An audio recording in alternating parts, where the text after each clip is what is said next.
Hi, I'm Marcel James. Today I'm going to talk to you about noise, lots of noise, background noise, fan noise, air conditioner noise, outside noise, background voice noises, office noise, all of those things, room noise. How to best treat them for podcasters, videographers, even singers, anyone doing voice work. And if you're doing narration work, if you're doing tutorials, or if you're doing reviews or unboxing videos, you're probably going to have a less than optimal audio or acoustic environment to work in. So you're going to want to treat that background noise in some way that also maintains the quality or the overall tone of the microphone that you're recording into. Hopefully a decent one. We'll talk microphones in another video. I made a video about this microphone, but there are other microphone options that work really well for voice. But right now I want to talk to you about how to treat that recorded voice once you've got it recorded.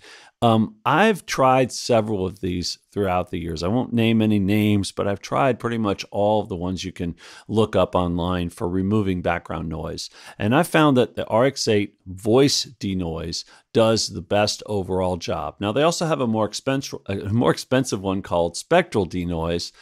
I tend to lean towards the voice denoise. The spectral denoise is great if you need to get surgical and do very specific noise reduction work, but for overall voice, the voice denoise, just as its name, does a great job. And it also comes in their least expensive bundle, which is RX Elements.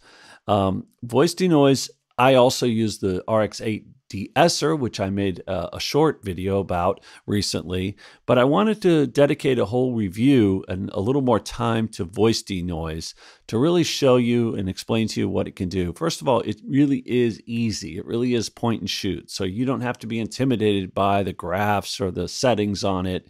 You can go in there and just set the threshold. You can move that around. I leave it in adaptive mode. There are 64 band gates that automatically work in adaptive mode. You can click that off and select learn and then just play the background noise in your room and learn that noise. But I found adaptive mode works great and it's easy and I don't even have to go through that extra step. You can automate if you get into automation in your audio processing or even video processing software. You can often automate, and so you can automate the threshold and adjust it for if there's a certain part of the video or the recording that gets noisier than the rest. Then you can automate that threshold up to attack that noise individually a little bit better. But I've found that I just leave it, I turn it on. So here it is. I'm going to play it for you. I'm going to turn it off right now in my capture software. And the reason I have this fan noise, by the way, is because I run capture software quite often while I'm working to show people what I'm doing on the screen. And that really is a load on the processor, especially my 8-year-old MacBook Pro. So that revs up that fan. And this is it without denoise turned on. So you can hear that kicks in. And maybe it's not the end of the world. Maybe it's not the most noisy thing you've ever heard. But as I'm talking and working, I think if you watched a whole video, especially if it was 10 minutes or more, I think you'd get even quicker than that. You'd get annoyed by that noise if you were listening it on headphones or a little bit loud in your speakers. Let's turn it back on.